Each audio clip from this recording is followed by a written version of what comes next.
नाशिकमध्ये हजारो बाया त्या भोंदूबाबाकडं अशोक खरातकडं जायच्या.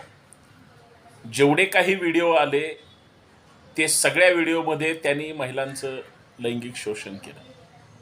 पण एक गोष्ट महाराष्ट्राच्या लक्षात आली का? एकाही महिलेने स्वतःहून त्या अशोक खरातला विरोध केलेला नाही.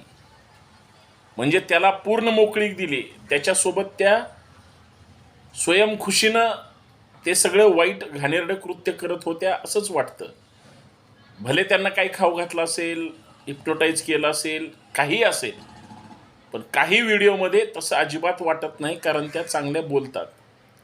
पण एखाद्या महिलेने जरी विरोध केला असता किंवा त्याला त्याची जागा दाखवली असती तर अशोक खरात काय त्याची कुठलीही अंडी पिल्लंसुद्धा घाणेरडं कृत्य करू शकली नसती. विरोध झाला पाहिजे होता, खरातची अवकात दिसली असती. लक्षात ठेवा.